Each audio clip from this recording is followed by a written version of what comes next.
Welcome to our channel. It's so lovely to have you.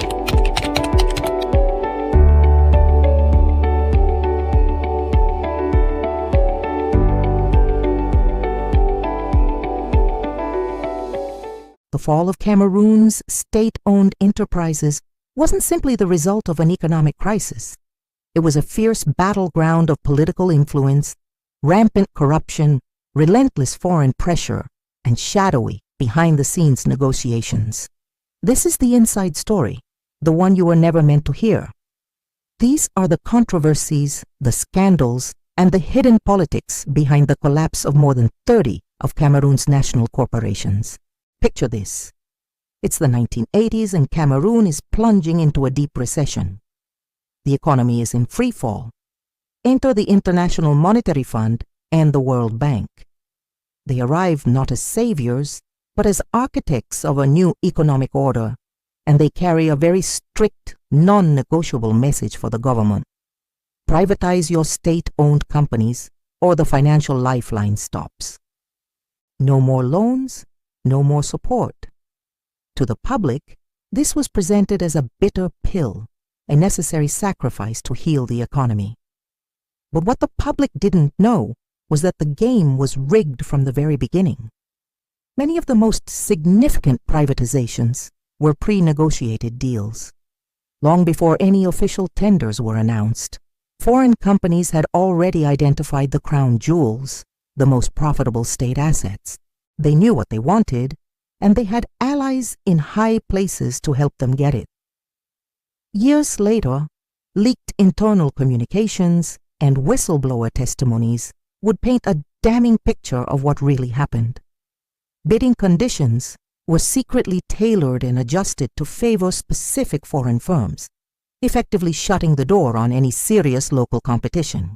Qualified and experienced Cameroonian managers, the very people who had built and run these companies for years, found themselves completely locked out of the process, their expertise and concerns ignored.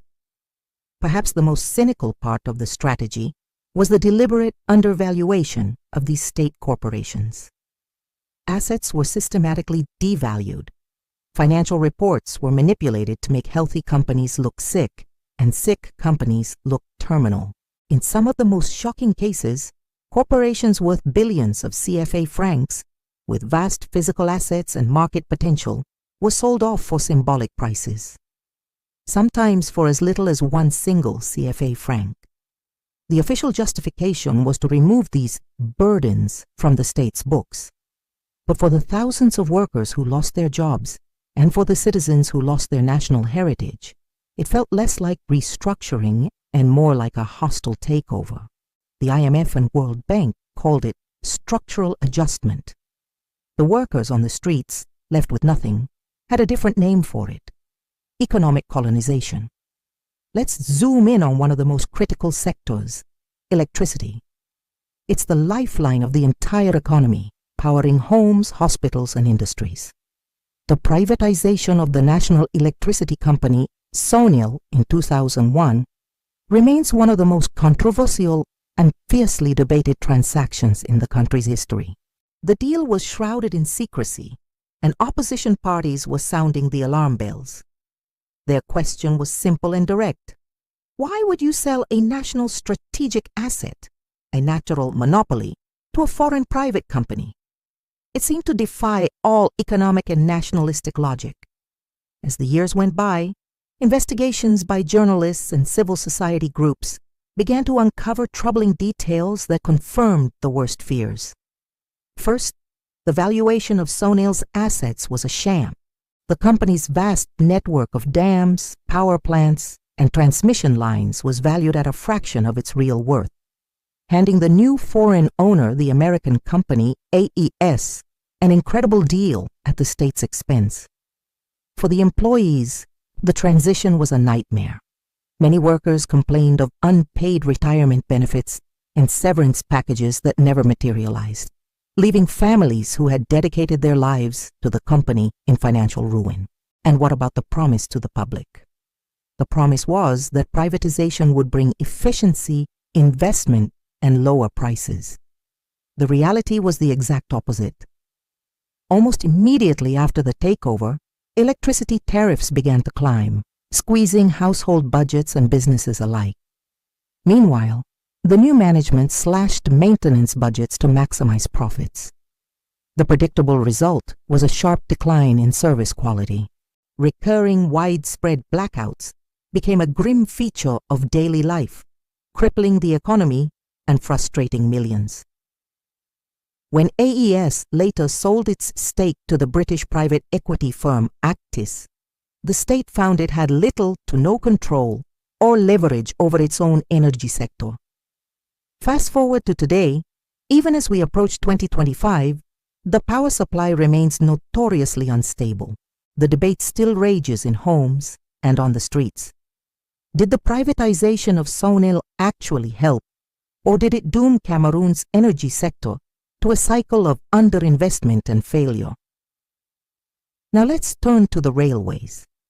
Cameroon's railway network, Breguifercam, was once a powerful symbol of national pride and unity, connecting the country's vast interior to the coast. It was an engine of commerce and a link between communities. But by the 1990s, that pride had faded. The locomotives were rusting on the tracks, derailments were common, and the entire system was suffering from decades of chronic underinvestment and mismanagement. So, when the government announced that Breguifercam would be dissolved in 1999 and its operations handed over to a private consortium called Camrail, led by the French group Bolloré, it was presented as a new dawn for rail transport. But controversy followed immediately. Insiders and union leaders began leaking details of the concession agreement, and what they revealed was shocking. The terms of the deal were overwhelmingly skewed in favor of the private operator. For instance, Camrail's obligations for track renewal and maintenance were drastically reduced from what was initially proposed, shifting the long-term risk and cost back onto the state. Even more galling, the state was still saddled with a significant portion of Breguifercam's old debt, while the private operator took over the profitable assets. Promises of massive new investment in rolling stock and infrastructure were made, but they were repeatedly postponed or scaled back. The focus was on the profitable freight line carrying timber and other goods for export, while passenger services were largely neglected. This simmering discontent exploded into national outrage on October 21, 2016. The Aseka train disaster, the deadliest in Cameroon's history, claimed the lives of at least 79 people and injured hundreds more. An overloaded passenger train derailed at high speed. The tragedy intensified accusations that had been whispered for years. Was this horrific accident the inevitable result of systemic neglect, a consequence of putting private profit before public safety, all hidden behind the opaque secrecy of a concession deal signed decades ago? As this first wave of privatizations rolled across the country, a deep sense of suspicion and betrayal spread among the population. The promises of efficiency and prosperity seemed to be a mirage.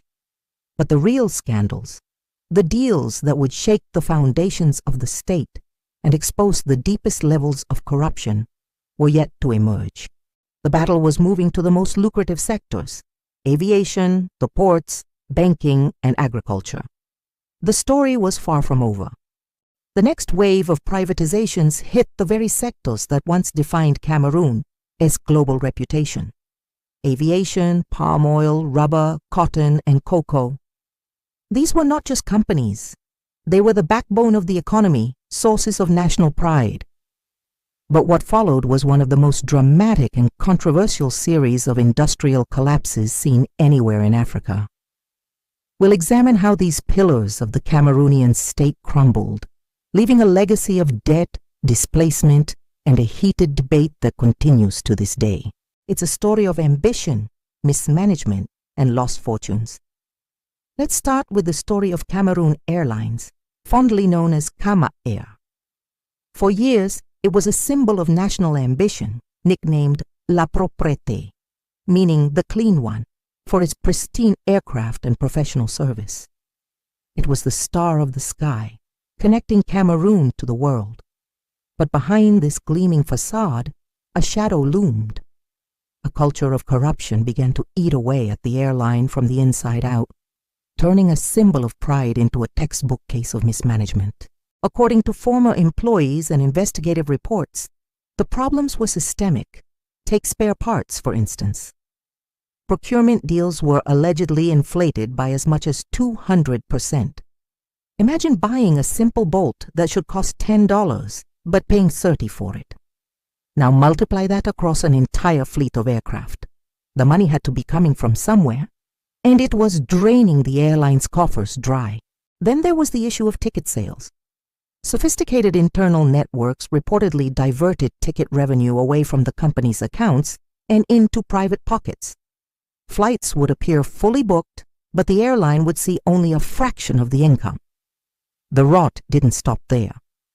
Decisions about flight routes, which should be based on market demand and profitability, were instead used as political bargaining chips. Routes were allegedly handed out to allies of powerful figures, regardless of whether they made any economic sense. This meant planes were flying half empty to obscure destinations, burning fuel and racking up costs, all to serve political interests. Aircraft leasing contracts were another major drain. Deals were often opaque, signed with little to no public oversight, and at prices far above market rates. Some have argued these leases were structured not for the benefit of the airline, but for the benefit of the intermediaries who arranged them. By 2005, the numbers told a grim story. Cameroon was losing billions of CFA francs every single year. The debt had piled up to catastrophic levels, reaching over 100 billion CFA francs. It was a spiral of decline from which there was no escape. Finally, in 2008, the inevitable happened. The airline collapsed, its planes were grounded, and the star of the sky fell. A new entity, Cameroon Co., was created from the ashes, intended to be a fresh start. But it was born into a difficult inheritance. It inherited the same political interference, the same entrenched management practices, and the same structural problems that had doomed its predecessor. The dream of a great national carrier, a symbol of Cameroonian excellence, has struggled to recover ever since. Now let's turn our attention from the skies to the soil. Cameroon's agricultural giants were once the envy of the continent. Companies like Saga, the CDC, and Hivicom managed vast plantations of palm oil, rubber, and bananas, employing tens of thousands and generating huge export revenues. But when the privatization wave arrived, these agricultural behemoths went under the hammer, and the consequences were profound and are still felt today. Saga, which controlled some of the most valuable palm oil plantations in the country, was one of the first major entities to be sold. But the sale was immediately mired in controversy, primarily centered on land. For generations, local communities had lived on or near these lands. When the company was privatized and new ownership took over, villagers began raising alarms. They complained of forced displacement, saying their ancestral lands were being absorbed into expanding plantations without their consent. They contested the very land titles that underpinned the sale, arguing they were the rightful owners. Allegations of environmental damage and the pollution of local water sources also became widespread, sparking years of legal battles and protests. The Cameroon Development Corporation, or CDC, faced a different though equally challenging fate. Instead of an outright sale, the government pursued a strategy of gradually leasing out its vast land holdings. This model was meant to keep the core asset in state hands while bringing in private sector efficiency. However, the plan was violently derailed by the onset of the crisis in the Anglophone regions, where most of the CDC's operations were based. The conflict devastated its plantations. Workers could no longer safely get to the fields, and infrastructure was destroyed. The result was a near total collapse of operations, leaving thousands of people unemployed and turning a once thriving agro-industry into a shadow of its former self. Hivicom, the country's primary rubber producer, was sold to foreign investors. This sale also triggered immediate backlash. Workers organized protests, citing deteriorating working conditions and unfair labor practices under the new management. But a deeper anxiety was at play: the loss of national control. Many Cameroonians felt that selling a strategic national asset like Heavy Cam to a foreign entity was a surrender of economic sovereignty.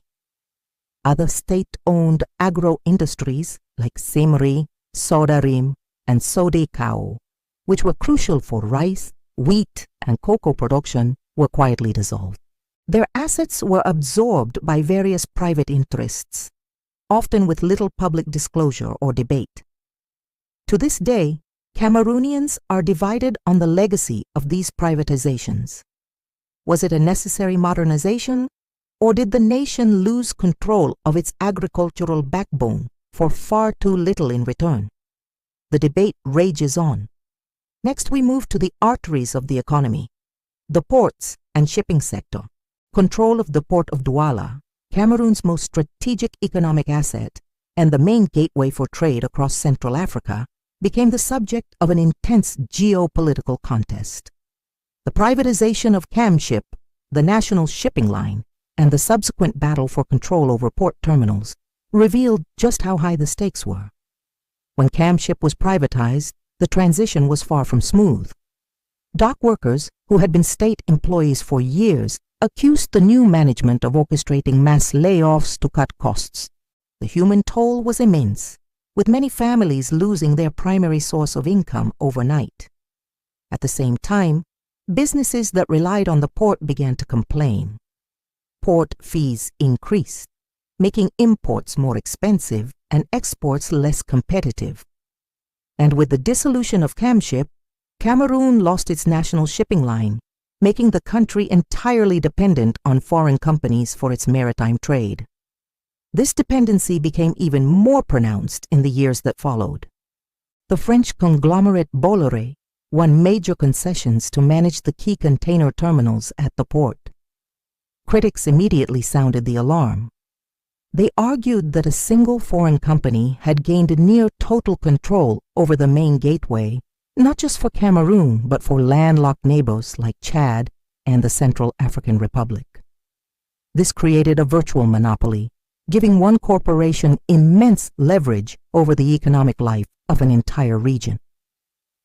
The bidding process for these concessions was plagued by controversy.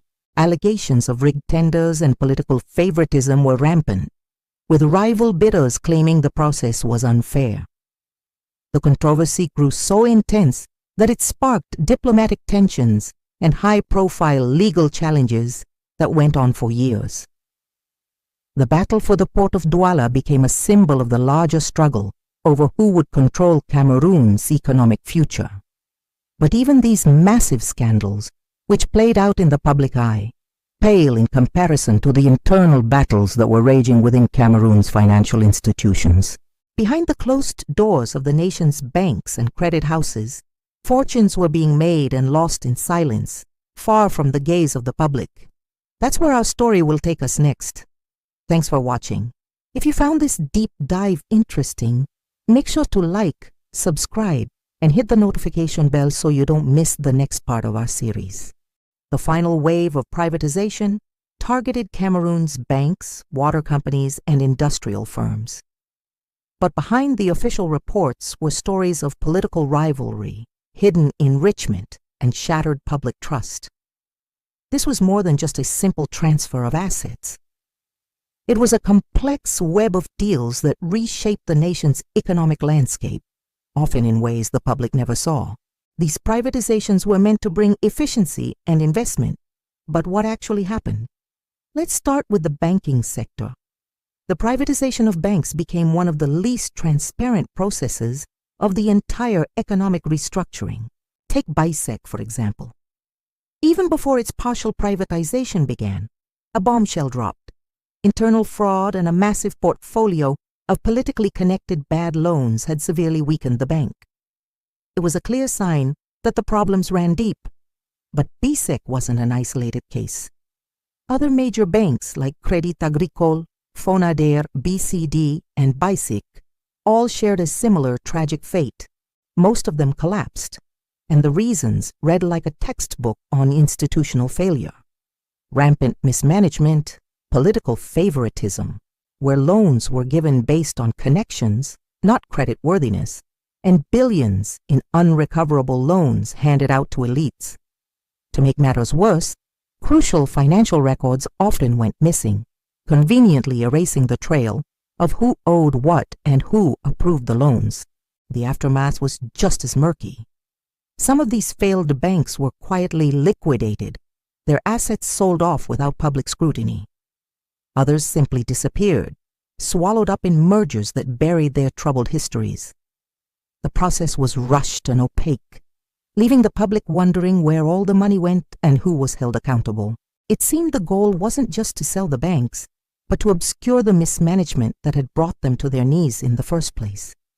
This lack of transparency eroded public trust not only in the financial system, but in the entire privatization program.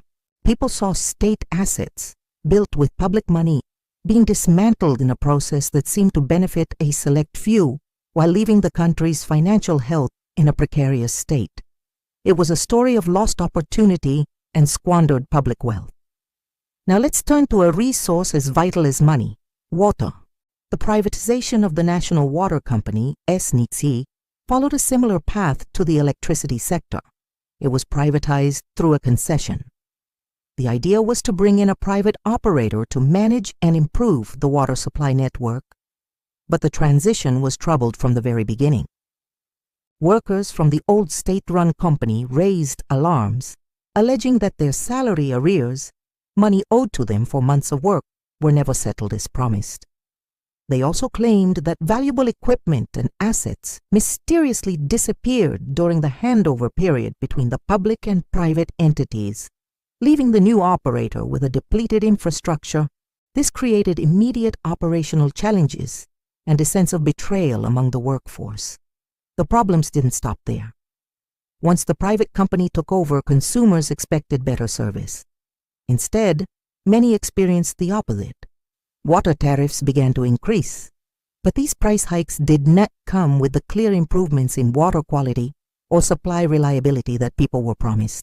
To make matters worse, thousands of customers found themselves disconnected from the water network, often due to confusing new billing systems and disputes over charges. The situation became so dire that by the 2010s, the government found itself in an awkward position. It had to step back in and reassume responsibility for major parts of water infrastructure investment. In effect, it was a partial reversal of the privatization. The private operator couldn't or wouldn't make the necessary large-scale investments, forcing the state to fund the very infrastructure it had handed over. It was a messy, complicated affair that left many questioning the entire logic of the concession model. Beyond banking and water, the industrial sector also faced a dramatic and often painful transformation. Key manufacturing plants that were once pillars of the economy began to crumble. Textile mills, paper factories, and sugar processing plants, many of them were forced to shut down. The reasons were multifaceted. First, they couldn't compete with the flood of cheap imports that came with trade liberalization. Second, restructuring plans designed to make them more competitive often failed due to poor implementation or a lack of real investment. And in many cases, the funds allocated for recapitalization, money meant to save and modernize these factories, were simply embezzled, disappearing into private pockets instead of being used to upgrade machinery or pay workers. The story was similar in housing and urban transport. The national real estate company, SIC, became embroiled in scandal. It was accused of widespread corruption, selling public properties to insiders at bargain prices, and fundamentally mismanaging public housing funds intended for ordinary citizens. Meanwhile, Lesotho, the urban transport company, collapsed spectacularly. Its failure was a predictable outcome of chronic mismanagement, politically motivated appointments of unqualified leaders, mountains of unpaid worker salaries, and a complete failure to renew its aging fleet of buses.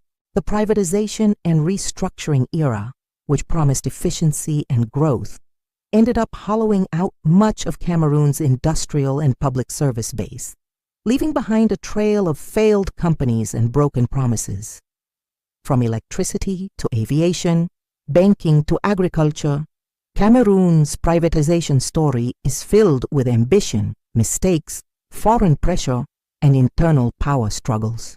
Part 2 of our series has shown the controversies, the backroom deals, and the profound impact these decisions had on the country. The picture is complex, with moments of hope overshadowed by stories of failure and lost trust. Now, as we conclude this chapter, the real questions remain. In Part 3, we will explore the final verdict. Which privatizations actually succeeded against the odds? Which ones failed permanently, leaving lasting scars on the economy? And most importantly, what are the critical lessons Cameroon must learn from this turbulent history to build a more prosperous and equitable future? Thanks for watching. Make sure you're subscribed so you don't miss the final part of our investigation.